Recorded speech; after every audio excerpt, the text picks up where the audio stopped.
Bismillahirrahmanirrahim. Assalamualaikum warahmatullahi wabarakatuh. Alhamdulillah wassalatu wassalamu ala Rasulillah nahmaduhu wa nasta'inu wa nastaghfiruh. Rabbi shrah li sadri wa yassir li amri wahlul 'uqdatam min lisani yafqahu qawli. Amma ba'd. Alhamdulillah, bersyukur pada Allah SWT kerana dapat bersama pada petang ini.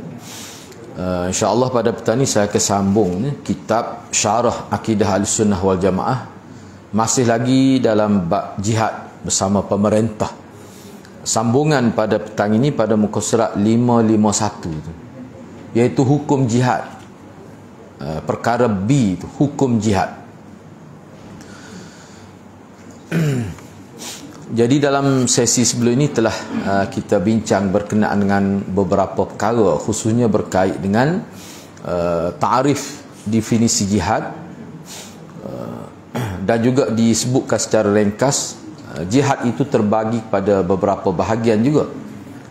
Tidaklah kata jihad itu hanya semata-mata berperang fisabilillah dengan menggunakan senjata, bukan sekadar itu. Dia jihad ni dia sentiasa ada sampai hari kiamat. Jadi kalau tidak waktu peperangan pun tetap ada jihad itu. Sebab itulah jihad ini merupakan satu kehidupan umat Islam. Cuma kena fahamlah supaya kita ni termasuk dalam mujahidin. Sebab kalau jihad fisabilillah pun, perang pun kalau silap, tak ikut disiplin, tak dapat syahid kalau mati pun. Tu kena faham iaitu. Jadi apa-apa pun dalam agama ni dia kena ikut disiplin. Mari masjid dah pun tak boleh pahala kalau tak ikut disiplin. Jadi itu yang kita nak tahu tu. Lepas tu jihad ni sebabnya begini, perlu kita tahu, sebab dia ada banyak juga ajaran-ajaran salah yang wujud, yang dakwa sebagai kumpulan Islam, dia kata jihad ni tidak ada. Ramai sebenarnya. Misalnya setengah-setengah tarikat, bukan semua. Misalnya kalau di India tu ada satu kelompok ajaran salah. Sebenarnya beberapa lah sebenarnya. Kalau kitab-kitab dulu pun kalau kita baca ada, dia kata jihad ni tak ada. Kita ni kena jaga hubungan dengan Allah, hubungan dengan manusia. Perang ni tak sesuai. Hal tu yang pelik tu, pada Nabi perang. Misalnya Qadiani antaranya. Qadiani tu antara yang kata tak ada jihad juga. Sebab itulah setengah ulama kata kumpulan ini ditaja oleh penjajah. Tujuan penjajah taja dia ni supaya dia ni berperanan untuk melunturkan semangat jihad di kalangan umat Islam. Jadi bila umat Islam hilang ada semangat jihad, jadi mudahlah mereka dijajah. Kalau jajah pemikiran itu satu hal. Ni jajah negeri, jajah negara. Di sini dalam perbincangan kita ni jihad ni memang ada. Dan Nabi yang dikatakan sebaik-baik manusia, selembut-lembut manusia pun sampai satu tahap dia perang juga. Tapi nak sampai ke tahap jihad ni banyak perkara lah. Sebab itu kita kena faham. Sebab itulah bila ada musuh Islam kata Islam ni tegak di atas mata pedang, ulama kita bangkit lah. Islam ni perang ni kalau kita, sebab tu kita kena tahu hadirin, kita kena tahu sebab apa Nabi berperang. Dalam siri peperangan itu dia ada sebab dia. Sebab tu kita kena tahu. Jangan tengok Nabi perang, kita pun caw nak perang, tidak zon perang pun nak perang semacam. Tu nyakit juga tu. Tak boleh lepas. Tak boleh lepas tali hidung caw nak sedok orang semacam tu. Kadang-kadang kita gerai juga pokok jenis gini nak. Tak boleh hadirat. Kita ni kena nak, kita umat Islam dia nak kedamaian. Sebab tu ada sahabat Nabi. Sebab tu Nabi sebut, lepas ni kita bincang lah, orang perang ni kalau niat dia tak kena, tak ikhlas, kalau ikhlas pun tak kena cara, dia tak dapat kelebihan. Walaupun perang jihad fisabilillah ni besar, sangat besar lah. Sampai Nabi kata sanamul Islam. Kalau saya nak terjemah sanamul Islam ni, al-jihad sanamul Islam. Jihad ni maknanya amalan tertinggi dalam agama. Baik, sekarang ni cuba kita tengok. Jadi apa yang saya sebut tu akan disebut selepas ni lah. Hukum jihad. Hukum jihad adalah fardu berdasarkan kepada firman Allah Al-Qahir. Firman Allah Al-Qahir. Sesuai dengan jihad tu dia buat Al-Qahir. Al-Qahir mana yang tegas. Tak era kat orang. Sesuai dengan bab jihad ni. Kalau Ar-Rahmanir Rahim kita tak sesuai dengan perbincangan ni. Sebab tu dia sebut lalu. Hukum jihad adalah fardu, wajib. Fardu macam mana? Selepas ni. Sebab fardu ni ada dua. Fardu ain dan fardu kifayah. Baik, jadi kukuk mana pun hukum jihad ni bila sampai waktu dia adalah wajib. Tak sampai waktu tak wajib. Mana dalil dia? Ini dalil dia. Surah Al-Baqarah ayat 216. Kutiba alaikumul qital. Supa bahasa kutiba alaikumus siyam. Supa tu bahasa tu. Kalau hak tu kutiba alaikumus siyam, hak ni kutiba alaikumul qital.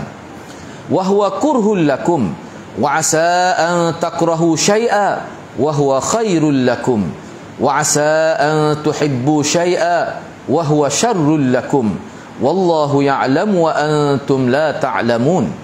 Diwajibkan ke atas kamu berperang padahal itu tidak menyenangkan kamu, sebab perang-perang ni menyebabkan kematian, isteri jadi janda, anak jadi yatim, silap-silap hari bulan jadi hidup keluarga jadi susah lepas kematian tu. Baik, tetapi boleh jadi kamu tidak menyenangi sesuatu padahal itu baik untuk kamu, dan boleh jadi juga kamu menyukai sesuatu padahal perkara itu tidak baik untukmu. Allah mengetahui hak mana hakikat baik yang sebenar dan hak mana yang tidak baik yang sebenar. Allah mengetahui, tapi kamu tak tahu. Jadi maknanya syariat kita ni, syariat berperang ni, walaupun menyebabkan kematian beribu-ribu, tapi hak ni kalau kena cara menepati disiplin peperangan, maka dia menjadi kebaikan untuk kamu. Kebaikan kalau hak nyata, kebaikan hak nyata, kalau niat betul, masuk surga tanpa hisap. Dan dia boleh tarik ahli keluarga dia berdasar pada keizinan daripada Allah, beri autoriti pada dia, dia boleh tarik dengan izin Allah lah. Tu. Baik, cuba kita tengok lagi di sini. Ayat ini merupakan penetapan kewajiban jihad dari Allah Subhanahu wa taala untuk orang-orang Islam agar mereka menghentikan kejahatan musuh dari wilayah Islam. Tak apa, kita baca dulu, lepas tu saya buat huraian di akhir. Jihad-jihad ni, nak siapa ke jihad ni, peringkat mana yang perlu dilalui? Kau kira nak perih lalu nah? Tak. Tu yang silap faham lah. Sebab dia ada hadis selepas ni dia sebut tu, dia ada hadis dia sebut tu, hadis tu terdapat dalam matan Arba'in Imam Nawawi tu. Jadi pertikaian dalam sehari dua ni lah, dalam hadis 40 tu. Baik, Muhammad bin Syihab Az-Zuhri wafat pada tahun 124 Hijrah. Dia kata jihad itu wajib bagi setiap individu Muslim, baik dalam keadaan berperang maupun yang sedang duduk tidak ikut berperang. Orang yang sedang duduk tu maknanya orang tak pergi perang, apabila diminta bantuan sebagai tentera bantuan lah, maka dia wajib memberikan bantuan. Katakanlah tentera tu tak dapat nak hadapi dah, tu di segi kenapa lah, di segi teknikal maknanya, sebab tu dia ada tentera wataniyah kalau pak kita kan, hak ni bagai simpanan ni kan sport kita rajuk gepai, lepas tu nak bawa ke dia pisah pun kecil-kecil lah ke tak uti bawa senjata. Tu lain cerita. Waktu dia ada perbincangan lain, sebab zaman Nabi lu sahabat semua reti menggunakan senjata. Bawa ke senjata dia bawa pergi mana-mana, pergi makan gula bawa lagi senjata. Tapi senjata dalam keadaan bersarung lah. Sebab kita bawa telefon senjata, tapi dalam keadaan bersarung. Kalau tidak bersarung, tu tidak dibenarkan. Bahkan lembing tu Nabi suruh balut dia punya mata dia kalau masuk ke kedai dengan bawa lembing tu. Misal lembing tak atal baki itu biasa ya. Nabi suruh balut, jangan wi mata terdedah gitu. Apa? Takut kena orang. Jadi isu apa ni kita kata, sudut-sudut keselamatan perlu dijaga. Baik, tak apalah, tu dia bincang kemudian. Kukuk mana pun orang yang tidak terlibat dengan peperangan, bila diminta bantuan oleh pihak tentera Islam dan juga kerajaan, wajib dia memberikan bantuan. Jika diminta untuk maju berperang, maka dia wajib maju berperang. Dan jika tidak diperlukan, maka hendaklah dia duduk di rumah dia, tak ikut serta. Ni perincian sangat luas lagi dalam kitab fiqh. Misalnya kalau kita nak pakar ni, sebab tu dia kena nak pakar ni, dia kena tengok keadaan lah. Sebab kita ni rakyat biasa, tidak tentera. kerajaan tak akan minta pun. Kau bahaya ada, baik kita tak ada situ. Tu. Hak minta di mana tentera. Boleh jadi kerajaan asalnya atas 1,000 dengan kekuatan 1,000 sudah memadai dalam pihak, tiba-tiba tak cukup. Dia minta. Tentera hak berada di camp tu dia wajib pergi. Kita ni tidak. Lepas tu kita ni tak wajib langsung. Ada ketikanya kita wajib. Bila tentera datang menyerang tempat kita, bila musuh datang menyerang tempat kita, dengan kadar kita lah. Misalnya apa berlaku dalam peperangan Ahzab, semua terlibat. Sebab musuh serang Madinah. Nabi terpaksa bertahan di dalam Madinah dengan buat kita kata parit besar itu, khandak itu. Tu dia perbincangan suku ni kita nak sebut ni asas-asas. Jadi Rasulullah bersabda pada waktu Fathih Mekah, yakni pembebasan kota Mekah itu. Ni. Nabi kata la hijrata ba'dal fath walakin jihadun wa niyyah wa idza stunfirtum fanfiru. Tidak ada lagi hijrah selepas pembukaan kota Mekah. Tak ada hijrah ni makna hijrah makaniyah, hijrah yang berkait dengan pindah tempat daripada Mekah ke Madinah. Tu tak ada. Patu hijrah lain tu ada. Hijrah mana? Dia panggil hijratul mauqif, hijrah sikap, hijrah perangai. Biar jadi kau molek. Tu ada semua. Tu kekal sampai hari kiamat. Itulah sebut walakin jihadun wa niyyah. Tetapi hak adanya ke dia semangat, kesungguhan dan niat. Semangat nak berubah. Hak jenis sungguh-sungguh tu, sebab jihad ni asal makna bahasa Arab maknanya kesungguhan. Baik. Dan apabila kamu diminta untuk maju berperang, fanfiru, maka majulah ke hadapan untuk berperang. Baik. Berdasarkan kepada hadis ni, hukum jihad adalah fardu kifayah asalnya. Mana orang-orang yang berkelayak orang yang daftar diri. Kalau zaman Nabi dulu sahabat-sahabat yang ada kemampuan. Sebab kalau sahabat tak ada kemampuan, Nabi tak benar. Sebab tu kalau ada hak mula-mula nak mari pergi, Nabi tanya dalam hadis, Nabi tanya, mak ayah ada lagi ke dak tua lagu mana? Nabi tanya dulu, interview dulu. Tapi hak memang jenis hak pergi sama dah tak apalah dia. Ni orang panggil hak nak daftar, hak nak baru tentera baru. Nabi tanya dulu. Bahkan ada, dia kata ada mak ayah dia tua benar dah. Nabi kata jaga mak lah. Waktu mana tu? Waktu tentera Islam sudah cukup. Tapi kalau tak cukup, kena pergi. Dia tengok keadaan. Ni kita ambil hak umum dulu kan. Jadi asalnya fardu kifayah dengan dalil-dalil daripada Al-Quran dan As-Sunnah yang sahih serta penjelasan ulama Ahlus Sunnah wal Jamaah, antara lain daripada Quran. Misalnya kalau nak rujuk boleh tengok surah An-Nisa ayat 95 hingga 96, surah At-Taubah dia sebut beberapa surah di situ, boleh lihat di situlah. Baik, tak apalah. Empat imam mazhab ni orang panggil pak tokoh imam mazhab besar lah. Itulah Syafi'i, Hanbali, Maliki, Hanafi, itulah. Banyak lagi mazhab-mazhab lainnya. Imam Bukhari ada mazhab sendiri. Banyak lagi. Ni kira ni hak paling besar, pak mazhab ni. Kalau tempat kita juga mazhab Syafi'i. Tu. Jadi empat imam mazhab dan lainnya telah sepakat bahawa jihad fi sabilillah hukumnya adalah fardu kifayah. Apabila sebahagian kaum muslimin melakukannya, maka gugurlah kewajipan fardu kifayah itu kepada orang lain. Kalau tidak ada yang melakukannya, maka berdosa semuanya. Tak ada langsung tentera Islam, berdosa habis senegeri. Jadi ini kita baca ni secara umum lah, secara umum. Rasanya Syekh Qadawi ada buat ada kita al-jihad. Fiqh jihad ada. Tu kena baca tu. Khusus tentang jihad, lengkap tu. Jadi rujuk ke universiti tu. Fiqhul jihad. Ini secara ringkas saja. Kalau anda nak hurah pun jadi panjang. Misalnya kalau dalam bab ni kita kata ketika manakah rakyat biasa jadi wajib kena perang? Ketika tak cukup lah.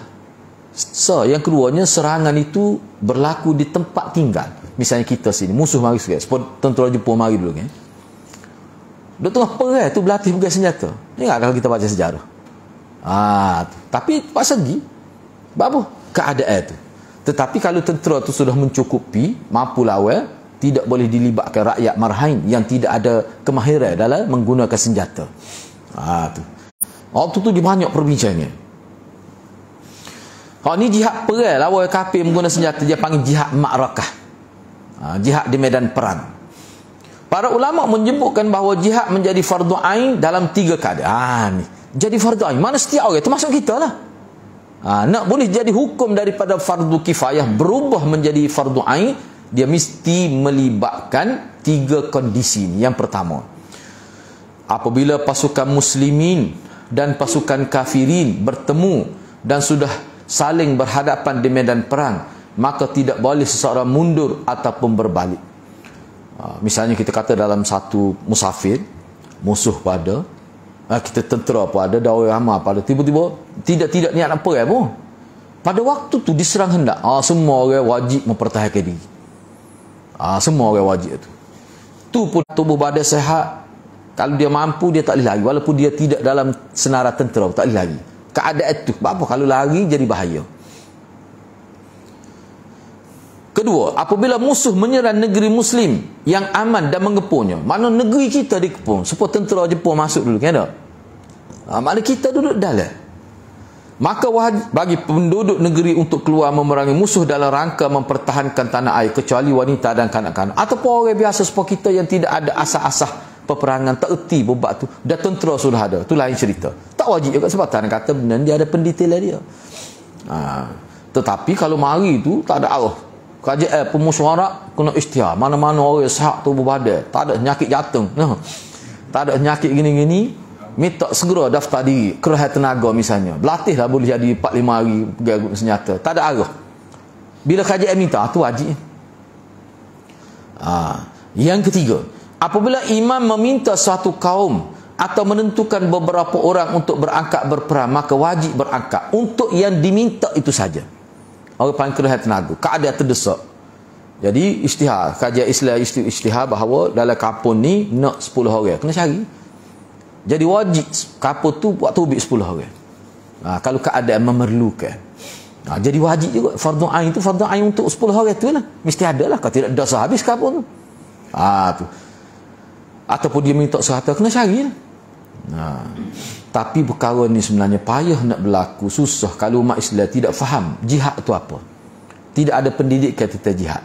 Sebab itulah jihad makrakah ni, jihad dalam peperangan ni, dia bermula penerapan jihad tu dalam bab ekonomi, dalam bab ibadat, dalam bab jaga keluarga, semua kena tekan dah bab jihad tu.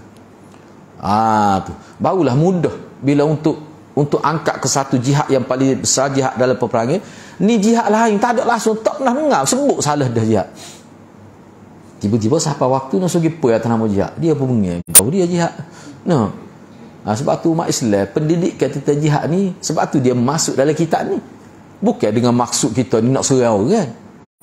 Tak, umat Islam tu dia ada sukatan hidup dia tu. Enggak, kalau tidak jihad tu pun jihad yang lain kena ada. Jadi jihad tu dia kena sebut. Kena jihad lah sikit nak berjaya dalam perniagaan ni, kena sebut bagai-bagai lagu tu. Istilah tu jangan tukar, kena bersungguh kita, tak payah tu kekah asal jihad. Lepas tu setengah orang tak suka, dia tak suka mungkin dia jahil. Lepas tu orang tidak Islam pun tak suka guna sebut jihad, macam dia takut jihad, namun takut pun tak erti. Kenapa ayat ada jihad ni bab ekonomi hak ni. Sebab tu orang Islam ni dia perlu, sebab tu bagi anak lah, ni kelemahan kita ni. Dia sepatutnya media perdana ni, TV milik kerajaan, hak tu kena perjelaskan isu-isu yang orang kafir jadi pening, bab hukum Islam jelas, biar dia faham. Bab jihad jelas, ni nak baca hadis 40 bergegak-gegak, nak apa? Adalah isu lain tu, kita tak sebut lah ni. Dah ada isu lain tu, nak ayat dia kuat lah ni tu. Tu nak ayatnya. Sebab tu jaya sekali dia kena nyai juga. Dia tak boleh lelak kita, biar dia reti. Mu duduk negeri siapa ni, biar dia reti. Bahaya tidak dia mari tupai kat kita, dia tak berasa tanah air tu hak orang. Bahaya tu, tak kena tu. Itu termasuk dalam pendidikan juga tu, biar dia terasa kan. Sebab tu bagi anak melalui pembacaan lah dalam kitab-kitab ulama dulu, orang yang menumpai tempat kita, biar dia rasa dia menumpai. Kita tak lihat aniaya, tapi dia rasa. Kalau dia hilang rasa hak tu, masalah besar. Sebab kalau negeri Cina ada dah Cina ni. Lepas tu tak kisah dalam dunia tak ada negeri Melayu. Jepun ada dah, tapi boleh mari duduk sini, tapi kena ikut syarat. Pokoknya tak ada sahabat negeri Melayu. Hak kita pun nak jadi negeri Cina juga, negeri India juga. Tu tak kena. Ni 3R ni nak. Taklah di segi agama gitu. Cuma sebab tu dalam Islam ni bila kita bercakap gitu, dia ada pula hadis lain. Tak boleh aniaya orang kafir. Siapa dia aniaya orang kafir, supaya aniaya aku sendiri. Kafir hak mana tu? Kafir zimmi ataupun kafir muahid. Hak kita duk bincang ni jihad perang ni, kafir hak nak memerangi orang Islam. Tu orang panggil kafir harbi tu. Perkara-perkara gitu kena faham, kena faham. Jadi kerajaan ni, khususnya kerajaan Malaysia lah, kita bercakap sebagai rakyat. Dia kena didik orang tidak Islam biar faham molek tentang Malaysia ni. Dia kena didik molek biar mengerti bahasa. Kalau tidak ada hadrat jadi bahaya, jadi bermusuh sama antara kaum. Jadi musuh lah. Bahaya tu sebenarnya. Sebab itulah kita dalam sistem kehidupan manusia ni dia kena buat kajian juga negara orang lain. Seperti Indonesia ni lagu mana. Bukan tak ada bang, majmuk juga Indonesia pun. Ramai juga bangsa lagu mana dia hidup, lagu mana pemimpin negara itu dia syaratkan orang nak duduk negeri dia mesti ikut gini. Sekolah lagu mana. Gitulah tidak. Baik, seterusnya cuba kita tengok. Jihad diwajibkan ke atas satu setiap muslim. Ini secara umum ni. Bila kita nak kata wajib ni wajib aini ke fardu ain ataupun wajib kifai, yang ni wajib fardu kifayah ke, kukuk mana pihak yang diwajibkan jihad tu wajib atas dia, mesti dia tu ni syarat dia ni. Pertama sekali dia kena muslim. Hak tak wajib tu tak wajib lah, hak wajib tu sifat dianya, ciri-ciri dianya muslim. Yang kedua, baligh. Siapa umur? Yang ketiga, berakal. Yang ni cerdik. Hak gang tak boleh. Anak tidak sebut bodoh lah, tak buat doa nak. Hak gang tak boleh. Mudah kesian tak terkalu, gang lah tu.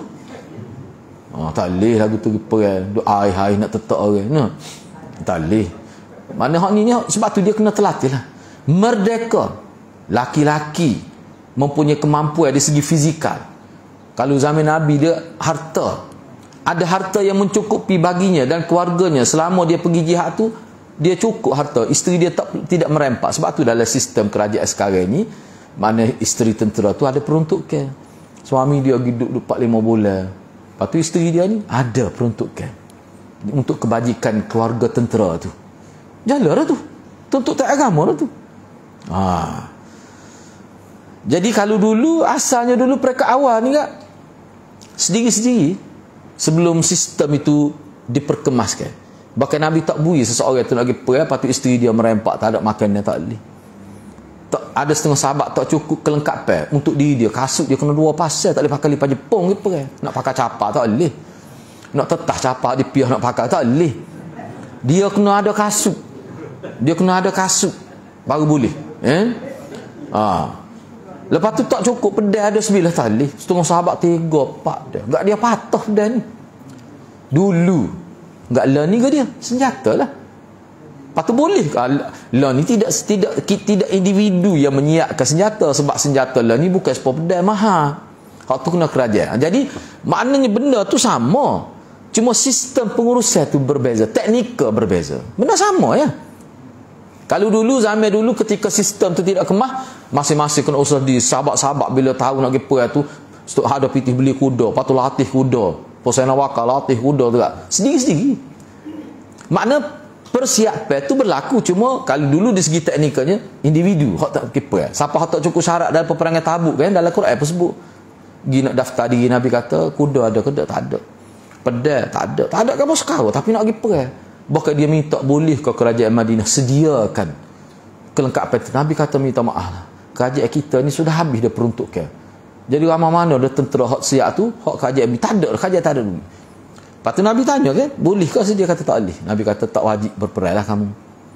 Dalam Quran sebut sahabat-sahabat ni mengalir air mata. Air mata pas kaki klik di rumah jerit, apa tak lagi perang. Bukan jerit suka. Bukan kata Allah mujurnya. Quran sebut, mana ikhlas sungguh. Dalam kitab Syiah pun dia kata sahabat Muhammad tak lagi perjerit. Dalam Quran apa sebut? Buat dia sebut dalam kitab dia. Tak nak menang lah. Ke mana perang kamu buat dia? Dan sahabat tu lah sebenarnya hak bawa panji agama, selepas tu hak jerit tak lagi perang tu, hak tu yang bawa agama. Tak kita nak lawan lagu mana orang lagu ni. Pok kita ni perang kerana nak hidup.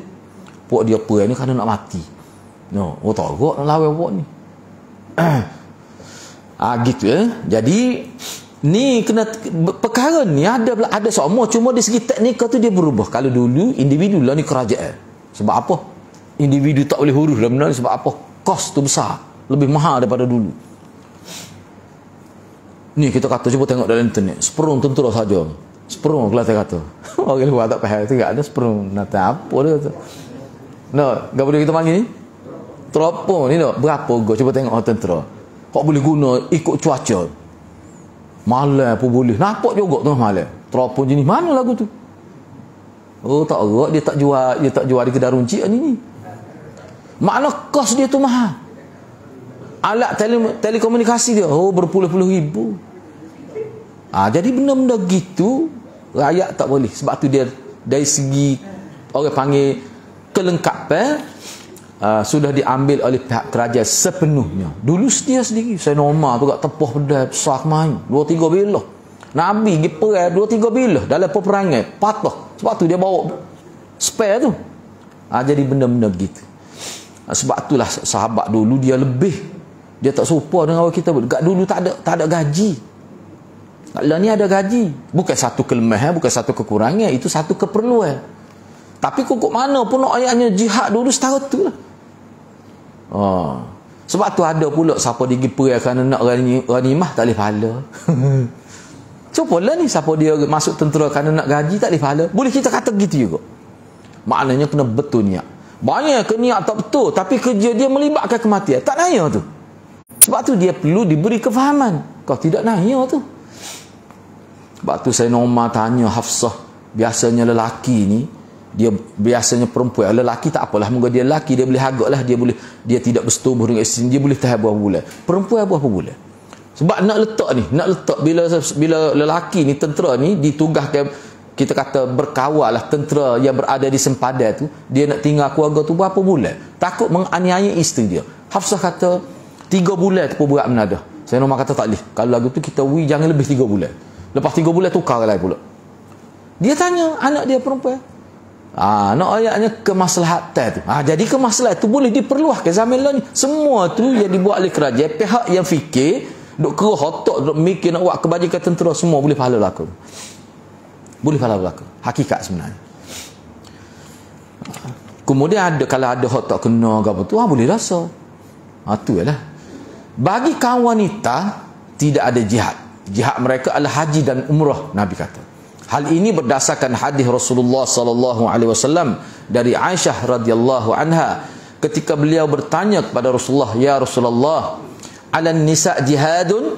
Qala, "Na'am, 'alaihin jihadun la qitala fihi, al-hajju wal umratu." Wahai Rasulullah, ni Aisyah tanya Rasulullah, apakah wanita juga wajib berjihad? Nabi kata tak.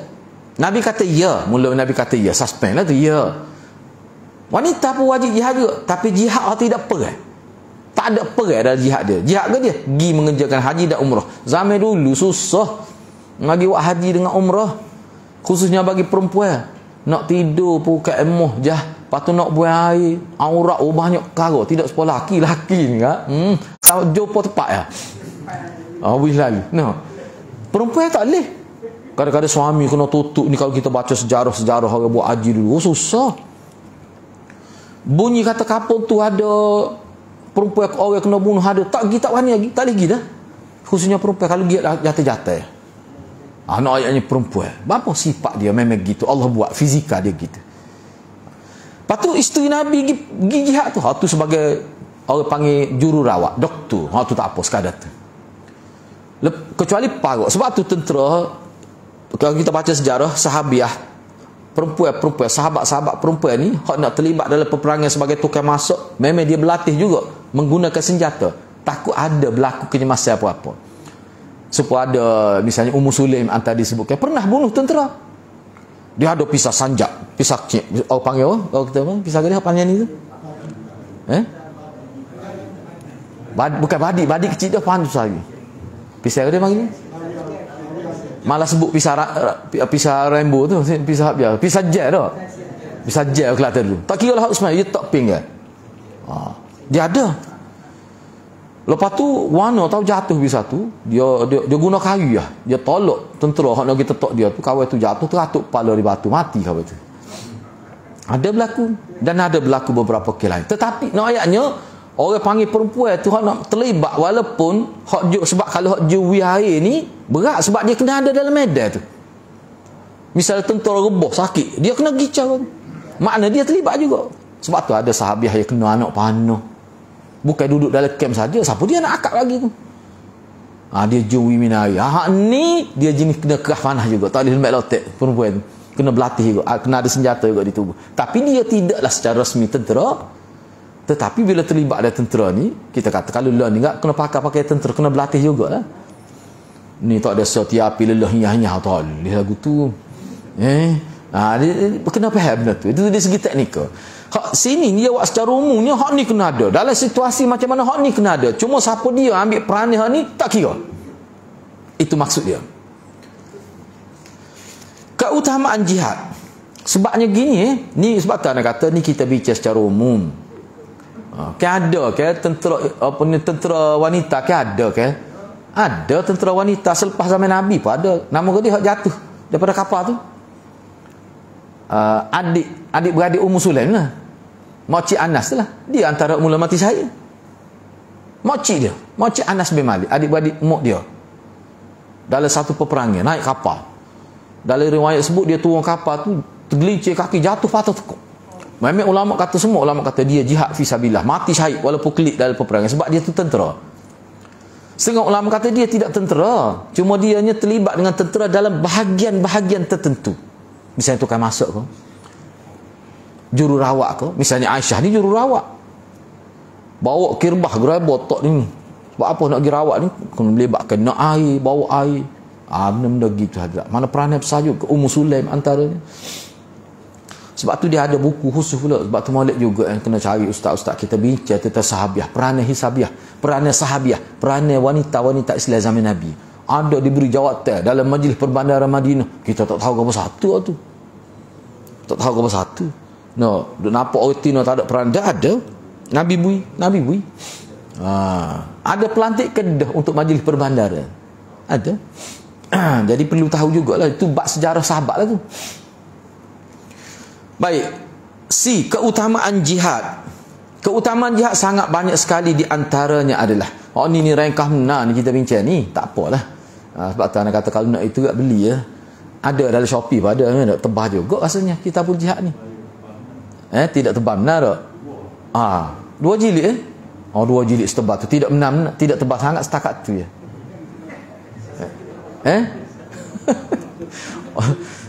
Tak boleh nak nipu lah muka sebab ni sungguh. Royak sekarang ni dia kata ustaz royak kita nipis, kita beli tebal. Baca molek tu dia kena baca. Sebab benda ni sana mul Islam, bonggol agama. Hak anak tu ada Arab lah, tidaklah nampak tebal sangat. Abang mereka kata 2 jilid sara tu terjemahan tu. Baik. Keutamaan jihad sangat banyak sekali, di antaranya adalah Anas showkan molek tu sebab dia bukan bicara tentang jihad perang saja dalam kitab tu. Semua bab jihad dia bicara. Bukan kata bab perang saja, jihad dah banyak lagi. Yang pertamanya geraknya mujahid, iaitu orang yang berjihad di jalan Allah di medan perang itu akan diberi pahala oleh Allah. Mana orang-orang yang bergerak walaupun tak jadi perang ke, orang terlibat dengan jihad, pergerakan dia semua tu termasuk dalam mustajab doa dalam hadis sebut, dan dia boleh buat pahala tu pahala jihad, bukan pahala kecil-kecil, pahala jihad setiap saat. Sebab itulah tentera-tentera kita ni sangat perlu diberi pendidikan agama biar dia faham. Sebab apa? Kalau tak faham agak rugi saja, dia tubuh nyamuk saja. Rugi. Yang kedua, jihad adalah perdagangan yang untung dan tak akan pernah rugi. Kalau dalam bab nego inilah perniagaan tak mungkin rugi, tetapi kena ikut syarat dia. Sebab itulah kalau kita tahu pun kalau dalam tentera kerajaan Malaysia ni lah, dia ada kod agama. Berapa tempat rujuk lah tu. Masuk dalam hotel lagu mana, seminggu tak pecah kasut lagu mana. Semua tu ada panduan, ada pihak khusus pokok dia juga. Dia panggil kod agama tentera tu. Dia ni lah alim dalam bab tu. Kan ibadat itu. Yang ketiga, jihad lebih utama daripada meramaikan Masjidil Haram dan memberikan minum kepada jemaah haji. Lebih utama jihad lagi. Kita pergi nak penuh Masjid Haram tu, nak menambahkan jemaah salat tu, perang besar lagi. Yang keempat, jihad merupakan satu dari dua kebaikan. Tak kira lah menang ke, mati syahid ke, menang atau tak mati ni, boleh ghanimah lah, ataupun mati syahid, semua tu kebaikan berlaku. Mana kalau tidak mati syahid, boleh harta ghanimah. Kalau mati syahid, dia gini sebab tak nak kata ni rengkah. Sebab kalau seseorang itu mati syahid lah, kita kira, kita bersangka baik dulu lah ni tu mati syahid, kita kira cukup syarat. Dia tu ada kelebihan, isteri dia ada kelebihan, anak dia ada kelebihan lah. Kalau dulu zaman Nabi dulu, mana isteri yang reda dengan kematian suami dia syahid ada kelebihan, dan orang yang ambil dia jadi isteri janda tu kelebihan lain pula. Tu nikah dengan janda yang mana suami dia mati syahid, Nabi kata pahala sangat besar pulaknya, ada nilai. 5, jihad adalah jalan menuju syurga. Ni kelebihan jihad. Yang ke-6, orang yang berjihad meskipun dia sudah mati syahid, namun dalam Quran sebut dia tetap hidup dan diberi rezeki oleh Allah Subhanahu Wa Taala. Nak ayatnya hakikatnya dia tidak mati, dia akan dapat seolah-olah supaya syurga dia walaupun tak masuk syurga lagi. Kehidupan dia tu yurzakun wahum yurzakun. Lagu mana ayat? La tahsabanna alladhina yuqatiluna fi sabilillah. Jangan kamu fikir orang yang terbunuh tu dia mati. Walakin apa ni? Bal ahya inda rabbihim, kan? Bahkan mereka hidup di sisi Tuhan. Wahum yurzakun. Nah, dalam hadis, dalam ayat tu, dalam keadaan mereka diberi rezeki oleh Allah. Inilah kelebihan orang mati syahid. Bahkan dalam hadis kata dia duduk terbang tubik masuk dalam surga, kan? Tapi dia tidurnya tidak dalam surga, duduk dalam apa ni? Gatu burung warna hijau tu sebut, kan? Tu. Nak ayat ke dia bebas. Dan hidup dia tu makna tak ada dah orang panggil lah ni ada kekangan tu, kekangan atas dunia, tak ada. Sepuluh dalam surga dah. Baik, yang ketujuh, orang yang berjihad seperti orang yang berpuasa, tidak berbuka dan melakukan salat malam terus menerus tanpa henti, seolah-olah di segi kelebihan. Padahal tak boleh buat gitu. Tak boleh nak puasa mai tak berhenti gitu. Puasa nak hari tak boleh. Semaya tak tidur, Nabi tak beri. Tapi nak ayat di segi pahala siapa buat gitu. Yang ke-8, sesungguhnya syurga memiliki 100 tingkatan yang disediakan Allah untuk orang berjihad. Padahal kita tengok secara umumnya 7 yang lapis syurga. Tapi untuk orang mati syahid, dia ada tingkat lain pula. 100 tingkatan disediakan Allah untuk orang yang berjihad di jalannya. Antara satu tingkat dengan tingkat yang lainnya jarak seperti langit dengan bumi. Tak usah tanya anak kalau nak ni berjihad. Patut tengok sendiri. Yang ke-9, syurga di bawah naungan pedang. Kena faham molek lah ni. Ni nak ayatnya mudah. Masuk syurga mudah. Sebenarnya tidak mudah. Perang ni lah tidak mudahnya. Mereka bak mati. Tapi nak ayatnya bila mati dia jadi masuk syurga tanpa hisab tu masuk mudah. Tapi kalau dia ada hutang, dia tak boleh masuk syurga juga. Sebab itulah orang, sebab itulah kalau zaman Nabi bila sahabat dia mati syahid, Nabi tanya di ijtihad di masjid ni, sahabat kita mati syahid, siapa dia ada hutang, kalau tak sehalah mari ambil dengan aku tu mana kerajaan. Jangan pergi minta tu email nanya. Ni maknanya kerajaan kena bayar hutang dia. Kalau tidak nanya dia.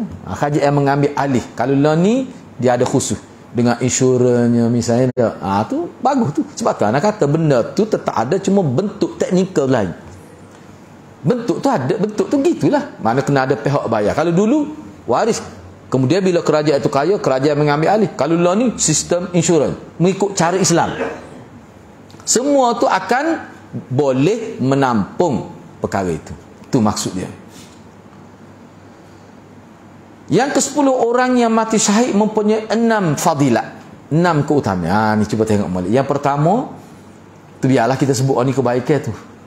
Ustaz Mak Yunus ni diteliput lah ni, dia duduk di masjid tu, anak dia mati syahid tu. Anak sulung dia. Anak sulung saat jatuh mati syahid. bila siapa berita anak dia mati, dia telefon anak dia kata Ustaz Deng, anak ayat tu mati syahid. Dan dia ada cucu sana. Anak dia nikah. Dia ada cucu sana. Tapi alhamdulillah lah dia ni jerit juga. Mula-mula isteri dia mula sedih lah, tak. Tapi dia fikir alhamdulillah. Dia duduk mengaji Mesir, tiba-tiba nyagi nak jihad fisabilillah, lawan apa-apa Hafiz Al-Asad tu. Mati di Syria. Mati syahid lah. Tu. Kelebihan lah tu. Ada cucu lah sana. Sebab kalau itu dia nikah. Dan dia tengoklah cucu melalui WhatsApp lah. Dia sebut kerana gitulah.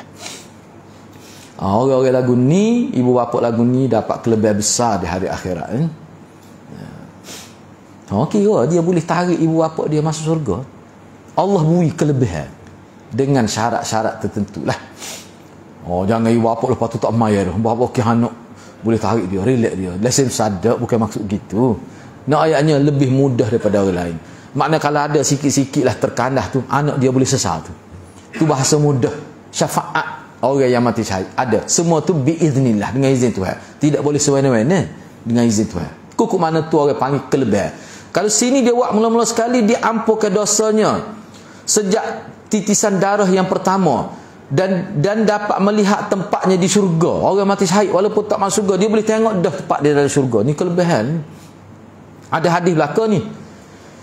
Dan akan dilindungi dari azab kubur. Tak kena azab kubur. Dia hanya diberikan nikmat kubur.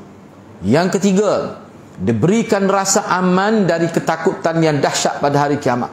Sebab hari kiamat ni ada azab juga ketika dia pada mahsyar. Orang mati syahid tak kena semua tu. Allah tak kena ke dia. Yang keempat, diberikan pakaian iman. Lagu mana wallahu a'lam. Setengah ulama pakaian iman ni mana pakaian persalinan yang lengkap.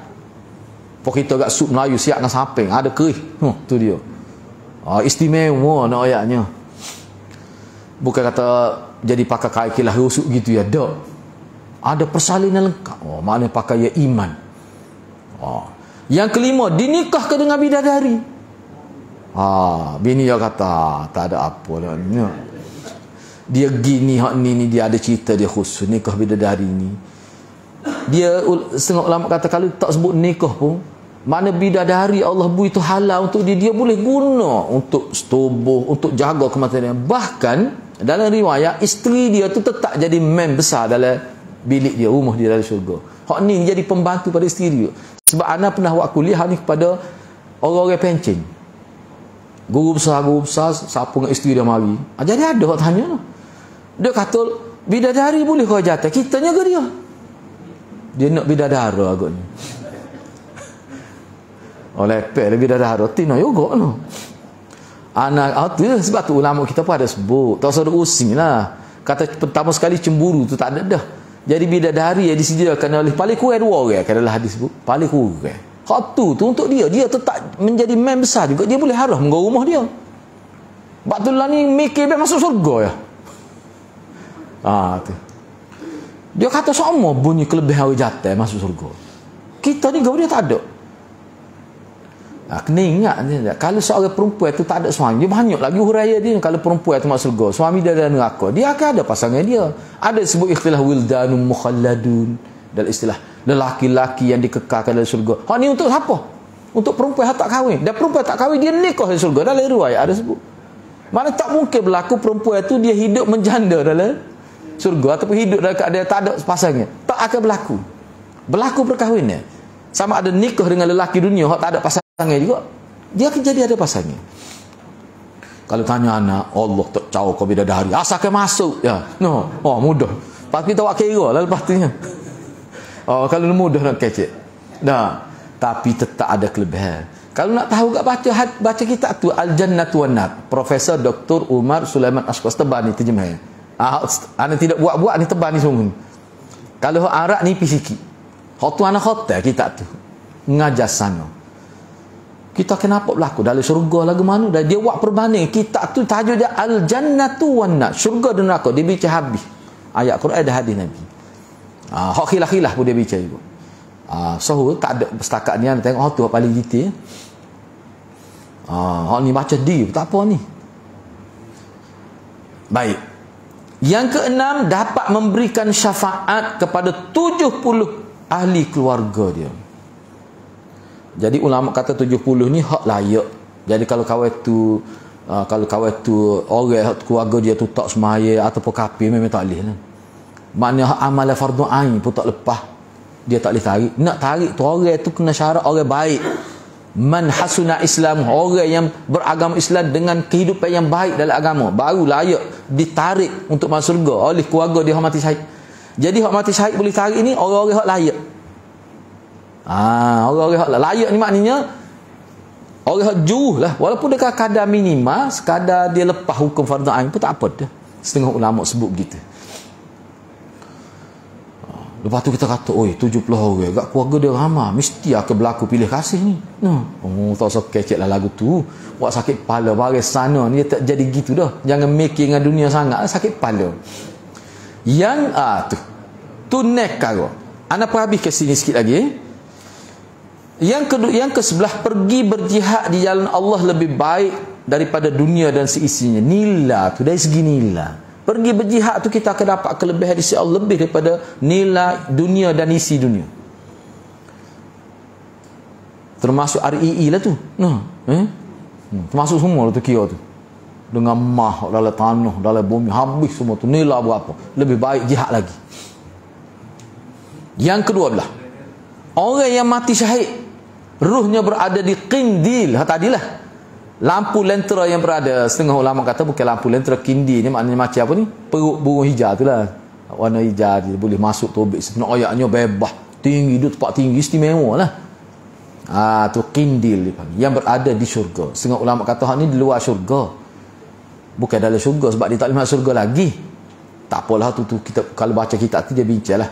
Yang ke-13, orang yang mati syahid diampunkan seluruh dosanya kecuali hutang, dia tetap kena bayar hutang.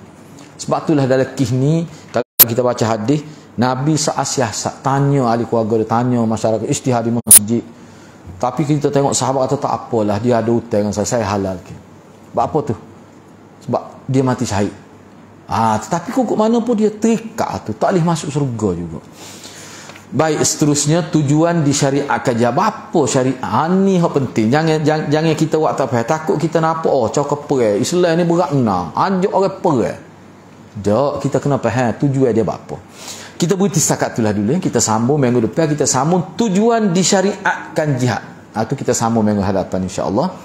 Mudah-mudahan Allah berkati kita semua. Aku qauli hadza wa astaghfirullahal azim li wa lakum. Wassalamualaikum warahmatullahi wabarakatuh.